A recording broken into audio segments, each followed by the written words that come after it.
आज हमें करने हैं न्यूरोपैथोलॉजी में स्पाइनल कॉर्ड के डिजीजेस। ठीक है, इससे पहले हम स्पाइनल कॉर्ड में काइफोसिस स्कोलियोसिस कर चुके हुए हैं, सर्वाइकल स्पॉन्डिलोसिस कर चुके हुए हैं। अब जो हमारे पास नेक्स्ट डिसऑर्डर आता है वो आता है कॉडा इक्वाइना सिंड्रोम। बेसिकली मैंने आपको प्रीवियस लेक्चर में जब हम स्पाइनल कॉर्ड की एनाटॉमी कर रहे थे बताया था कि spinal cord as a whole जब नीचे से टेपर ऑफ करती है तो उसको कहते हैं कोनस मेड्यूलरिस।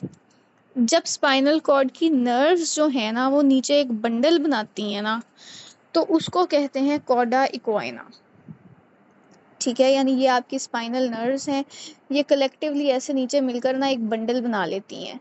इस चीज़ को हम कहते हैं कॉडा इक्वाइना। कॉडा इक्वाइना क्या है? वो एक बंडल ऑफ स्पाइनल नर्व्स है which arise from the distal end of the spinal cord. अब इसका क्या होता है कि ये रन करता है आपकी सब एरेकनॉइड स्पेस में। जब कभी भी इसकी कंप्रेशन हो जाए ना फॉर एनी रीज़न, उसको हम कहते हैं कॉडा इक्वाइना सिंड्रोम। ठीक है, ये आपकी नॉर्मल वर्टिब्रा है। नॉर्मल वर्टिब्रा में क्या आपको नज़र आ रहा है कि नर्व रूट्स जो हैं ना वो आराम से आपकी जो हैं वो आपकी जा रही हैं ड्यूरल सैक के अंदर। ठीक है, लेकिन अगर सपोज हर्निएशन हो गई है या कोई भी और वजह हो गई है जिसकी वजह से आपका कॉडा इक्वाइना जो है वो एक्सपोज हो गया है और वो कंप्रेस हो रहा है। यहाँ पर क्या था कि यहाँ पर ये रेगुलर जा रहा है, यहाँ पर ये कंप्रेस हो रहा है। तो उसकी वजह से क्या होगा? उसकी वजह से ये चीज़ होगी कि आपको स्पेसिफिक सिम्टम्स आएंगे related to that part of the body. क्योंकि ये लोअर पार्ट को आपके कंट्रोल करता है, यानी आपके पेल्विक रीजन को कंट्रोल करता है। अब ये कंप्रेस हो गया तो सारी मोटर और सेंसरी जो सेंसेशंस है ना आपकी वो अफेक्ट होंगी। ठीक है, इस कंप्रेशन की काफ़ी सारी कॉजेज़ हैं, मल्टीपल कॉजेज़ हो सकती हैं।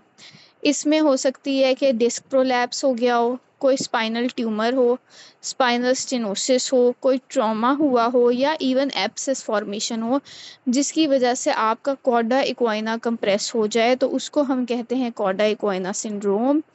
और उसमें आपको क्या मिलता है? उसमें आपको स्पाइनल और मोटर सिम्टम्स मिलते हैं। यानी क्या होगा कि जो आपका सैडल एरिया होगा ना, जो लोअर बैक एरिया होता है हमारा, जो लोअर बैक एरिया होता है उसका एनेस्थीसिया हो जाएगा। यानी वहाँ पे आपको बेसिकली क्या होगा कि वहाँ पर आपको पैरालिसिस और सेंसरी लॉस हो जाएगा। पेन नहीं फील होगी, टेम्परेचर चेंज नहीं फील होगा, उस एरिया का पैरालिसिस हो जाएगा। वहाँ पर इनकॉन्टिनेंस होगी, यूरिन की इनकॉन्टिनेंस भी हो सकती है, फीकल इनकॉन्टिनेंस भी हो सकती है, एनल टोन रिड्यूस हो जाएगी। ठीक है, ये सारे जो आपके लोअर बॉडी सिम्टम्स है ना वो आपको मिलेंगे इन कंप्रेशन ऑफ कॉर्डा इक्वाइना। अब इसको हमने डायग्नोस कैसे करना है? इसकी डायग्नोसिस के लिए सबसे बेस्ट जो आपके पास टेस्ट है वो है एमआरआई। ठीक है, और ट्रीटमेंट क्या है? ट्रीटमेंट है कॉज को ट्रीट करना, यानी ट्यूमर की वजह से कंप्रेशन हो रही है तो ट्यूमर के रिसेक्शन है, अगर सिस्ट या एब्सेस की वजह से है तो उसकी ड्रेनेज है, अगर कोई इंजरी है तो उसको करेक्ट करना। यानी बेसिकली जो जिस भी कॉज की वजह से ये कंप्रेशन हो रही है ना वो आपकी इसकी ट्रीटमेंट है। यहाँ तक हमने कॉर्डा इक्वाइना कर लिया है। कॉर्डा इक्वाइना बेसिकली क्या है? कंप्रेशन है कॉर्डा इक्वाइना नर्व्स की, यानी सारी स्पाइनल नर्व्स की कलेक्टिव जो लोअर आपकी बैक तक जाते हैं उनकी कंप्रेशन से आपको उनके लोअर बैक के सिम्टम्स मिलते हैं।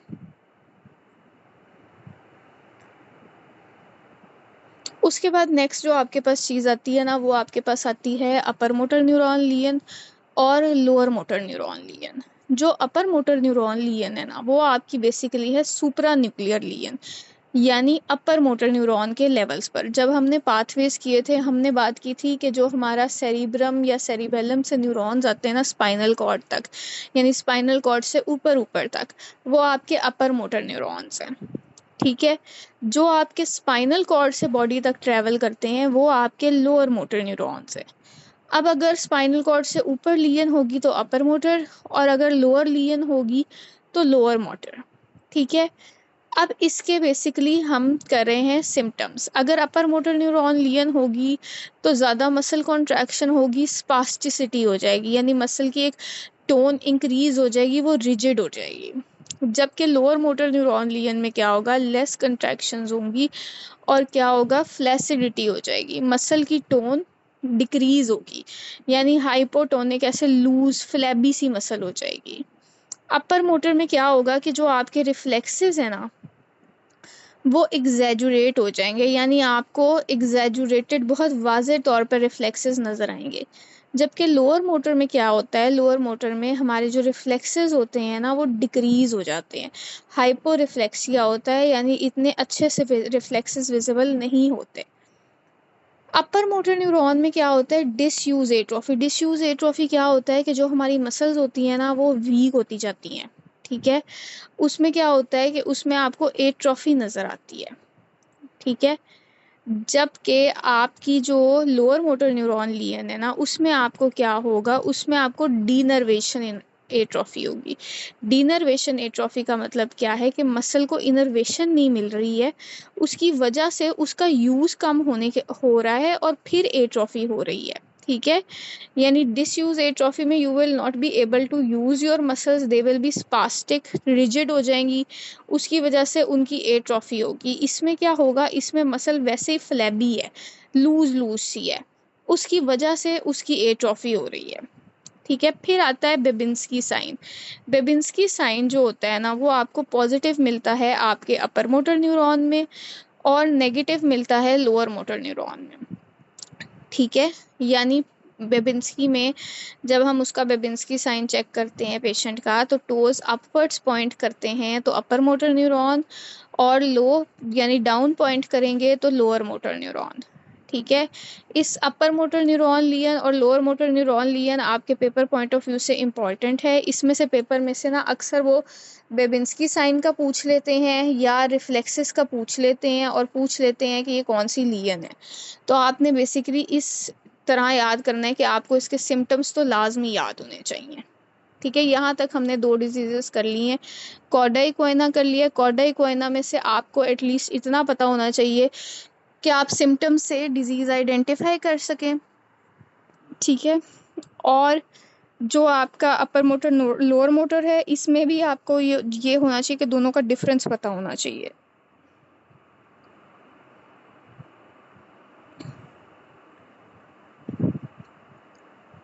अच्छा, अब हम आते हैं हमारे नेक्स्ट टाइप के डिज़ीज़ पे। जो आपका नेक्स्ट टाइप का डिज़ीज़ है ना वो है पोलियो वायरस।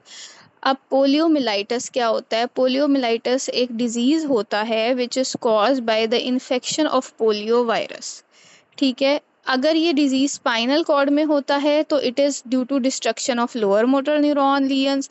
अगर ये ब्रेन में चला जाएगा तो ये ब्रेन के सिम्टम्स करेगा, बाकी बॉडी में जाएगा वहाँ के सिम्टम्स करेगा। अब बेसिकली होता क्या है, होता ये है कि पोलियो वायरस, हमारे पास एक वायरस होता है जो हमारी बॉडी में आता है और हमारी बॉडी में इन्फेक्शन कॉज करता है, ठीक है।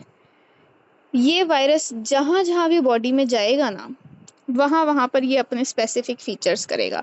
अब अगर ये स्पाइन में जाएगा ना तो ये स्पाइन की डैमेज और डिस्ट्रक्शन करेगा जिसकी वजह से आपको पैरालिसिस मिलेगा।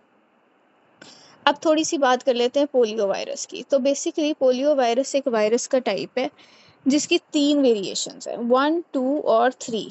इसमें से जो 2 और 3 है ना वो तो इरेडिकेट हो चुकी हैं, लेकिन जो पोलियो टाइप 1 है ना वो अभी भी परसिस्ट करता है और यही सबसे डेंजरस टाइप है। और ये जो पोलियो वायरस टाइप है ना ये आपके पैरालिसिस की भी कॉज करता है। यानी 3 डिफरेंट टाइप्स होते हैं, हर टाइप की एक अलग-अलग कैरेक्टरिस्टिक, जैसे हमारे पास कोविड का वायरस है उसी तरीके से। अब उसी तरीके से आपके पास क्या है कि आपके पास पोलियो वायरस है। पोलियो वायरस की 3 टाइप्स हैं, 1, 2 और 3, जिसमें से 2 और 3 तो ख़त्म हो गई है, इरेडिकेट हो गई है। लेकिन ये जो 1 अभी भी परसिस्ट करती है ना ये बहुत डेंजरस टाइप है और ये पैरालिसिस भी कॉज करती है।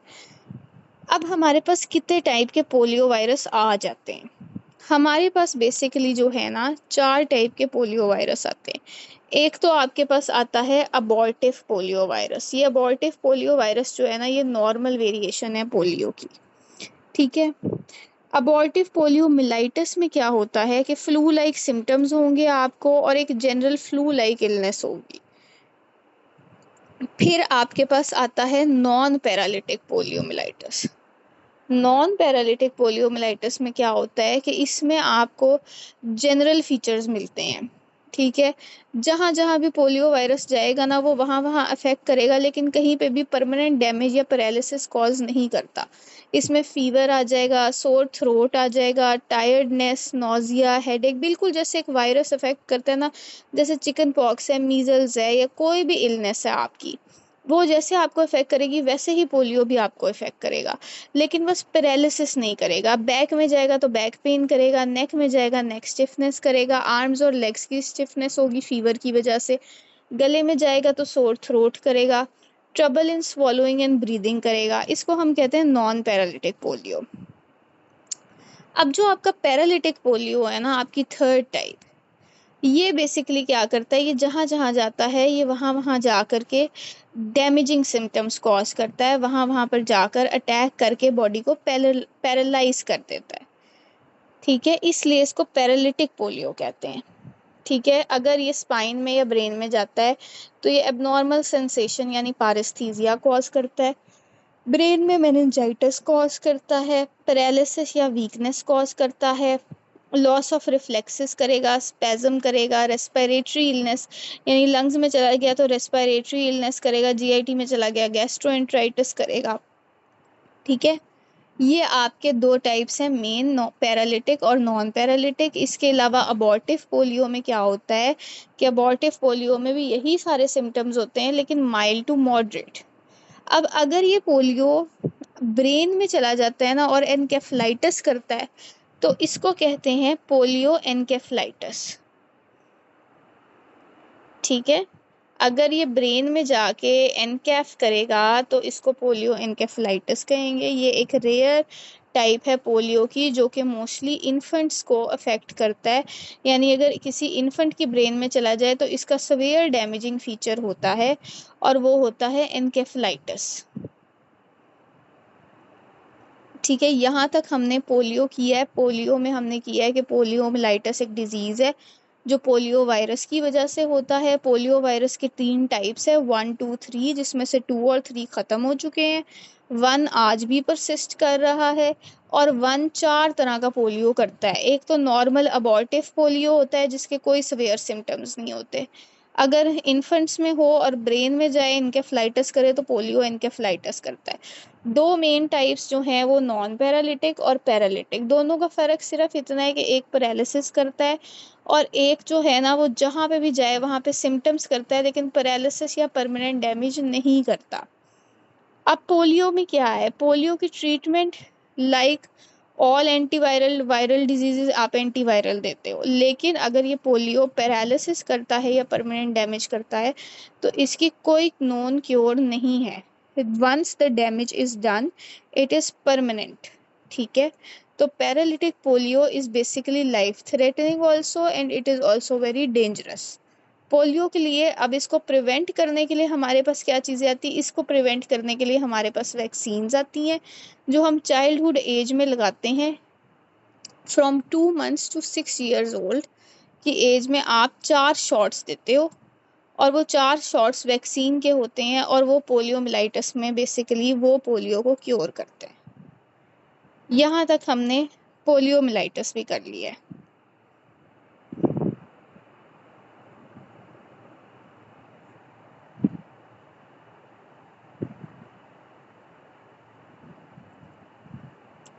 अब नेक्स्ट हमारे पास जो डिजीज़ आता है ना वो हमारे पास आता है सिरिंगोमाइलिया। ठीक है, सिरिंगोमाइलिया बेसिकली क्या है कि सिरिंगोमाइलिया है फ्लूइड फिल्ड सिस्ट बन जाती है। ठीक है, विच कंप्रेसेस या which is formed in the spinal cord and then it compresses the spinal cord. Basically इसमें क्या होता है कि ये एक डिसऑर्डर है जिसमें एक सिस्ट और कैविटी बन जाती है स्पाइनल कॉर्ड के अंदर। अब ये जो सिस्ट होती है ना ये फिल्ड होती है विद सेरिब्रोस्पाइनल फ्लूइड। ठीक है, यानी आपका जो CSF है ना वो लीक करता है और एक सिस्ट बनाता है जिसको हम कहते हैं सिरिंगोमाइलिया। ठीक है, ये सेरिंग्स बनाता है आपके स्पाइनल कॉर्ड के अंदर। ठीक है, ये सेरिंग्स। अब सेरिंग्स क्या होता है, सेरिंग्स होता है उस सिस्ट को कहते हैं जिसमें CSF होगा। ठीक है, और वो स्पाइनल कॉर्ड के अंदर होगी। जब ये स्पाइनल कॉर्ड को कंप्रेस करेगी तो बिल्कुल जैसे हमने कॉर्डा इक्वाइना में पढ़ा था कि जिस पार्ट को ये कंप्रेस करती है वहां के इसने सिम्टम्स कॉज करने हैं। ठीक है, सेरिंग्स आपके स्पाइनल कॉर्ड को भी कंप्रेस कर सकती है और आपकी ब्रेन को भी कर सकती है। जब ये ब्रेन को करती है ना कंप्रेस, ठीक है, तो इट इज कॉल्ड सिरिंगोबल्बिया। सिरिंगोबल्बिया।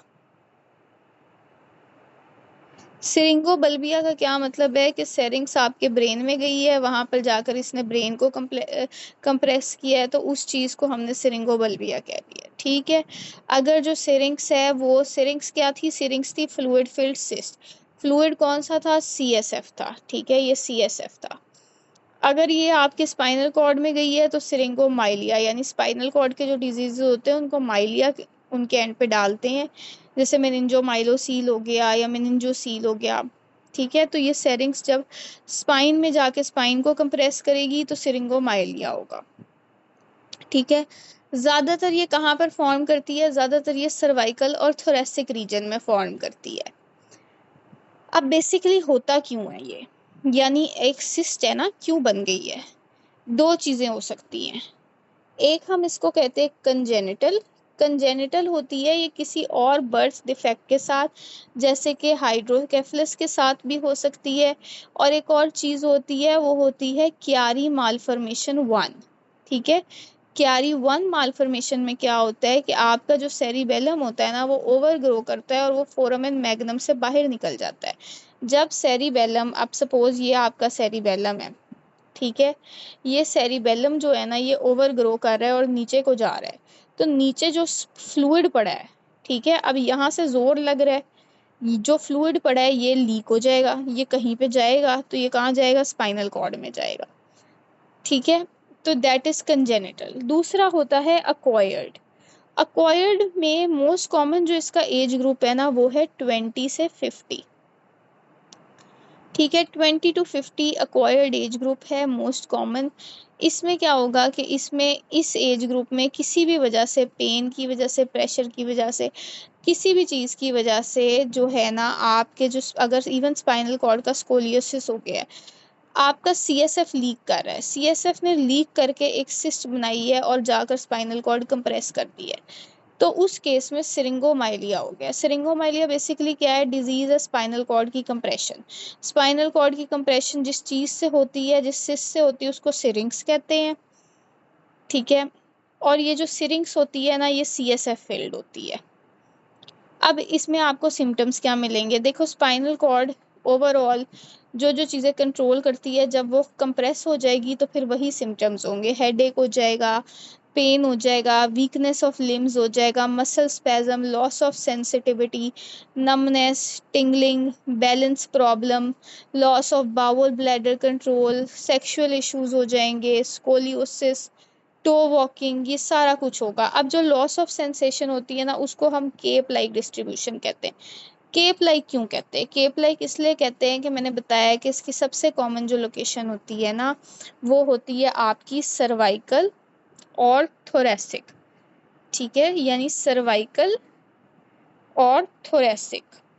वैसे तो ये कहीं पे भी हो सकता है, लेकिन अगर ये सर्वाइकल और थोरेसिक रीजन में होए तो आपका ये वाला जो एरिया है यानी सर्वाइकल और थोरेसिक एरिया है, यहाँ पर आपकी लॉस ऑफ सेंसेशन है। लॉस ऑफ सेंसेशन होने की वजह से क्या है, केप लाइक डिस्ट्रीब्यूशन है, इसको हम कहते हैं केप लाइक डिस्ट्रीब्यूशन। ठीक है, अब इसकी ट्रीटमेंट क्या है, इसकी ट्रीटमेंट है कॉज को फिक्स करना, किसी अगर ट्यूमर की वजह से है तो ट्यूमर को फिक्स करना, मेलफॉर्मेशन की वजह से तो उसकी ट्रीटमेंट करना, जिस भी वजह से ये सिस्ट बनी है ना उस चीज़ को ट्रीट करना और इसको सीएसएफ को ड्रेन करना, इसकी जो है वो ट्रीटमेंट है बेसिकली। यहाँ तक हमने सिरिंगोमाइलिया की है। सिरिंगोमाइलिया बेसिकली क्या है कि फ्लूइड फिल्ड सिस्ट बन जाती है। फ्लूइड कौन सा होता है, सीएसएफ, और सिस्ट को क्या कहते हैं, सिरिंग्स। ये स्पाइनल कॉर्ड को कंप्रेस करती है जिसकी वजह से क्या होता है, पेन, प्रेशर, टेम्परेचर, ये सारी चीज़ें लूज हो जाती हैं, केप लाइक डिस्ट्रीब्यूशन बनती है, स्कोलियोसिस हो जाता है।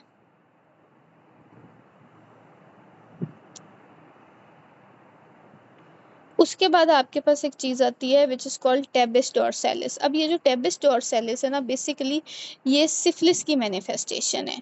सिफिलिस क्या होता है? सिफिलिस आपके पास एक सेक्सुअल डिजीज़ होता है, ठीक है, जो कि जब अपने टर्शरी स्टेज पर अगर बहुत देर तक सिफिलिस को ट्रीट ना किया जाए तो ये अपने थर्ड जब स्टेज पे पहुंचता है तो ये करवाता है न्यूरोसिफिलिस। न्यूरोसिफिलिस का मतलब है कि ये आपकी ब्रेन और स्पाइनल कॉर्ड को अफेक्ट करता है।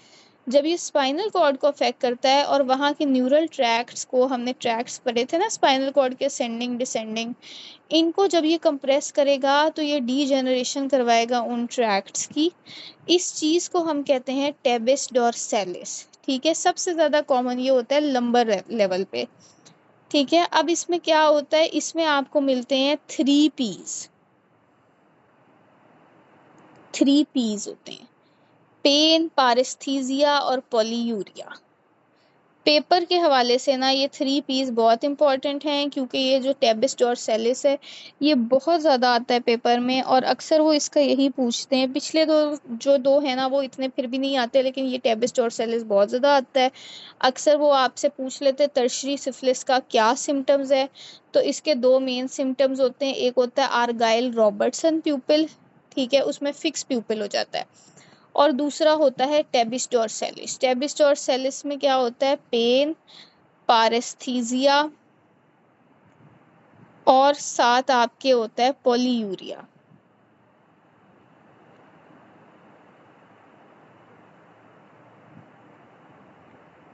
ठीक है, ये 3 P's होते हैं।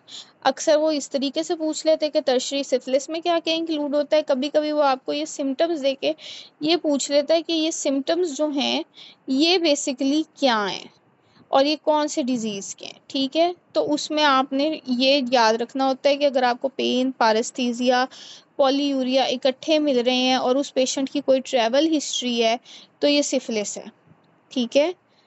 अदरवाइज सिफिलिस में क्या होता है? डॉर्सल कॉलम की डीजेनरेशन होगी, पेन होगी, डिक्रीज रिफ्लेक्सेस होंगे, आर्गाइल रॉबर्टसन प्यूपिल होगा, लोकोमोशन इम्पेयर हो जाती है, प्रोप्रियोसेप्शन इम्पेयर हो जाती है, और पेशेंट को सिफिलिस पॉजिटिव होता है।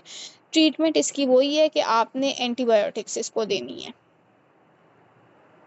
ठीक है। यहाँ तक हमने एक जनरल हमारे जितने स्पाइनल कॉर्ड के डिजीजेज हैं जो हमारे कोर्स में बेसिकली एमएनएस में मेंशन्ड है वो हमने सारे कर लिए हैं।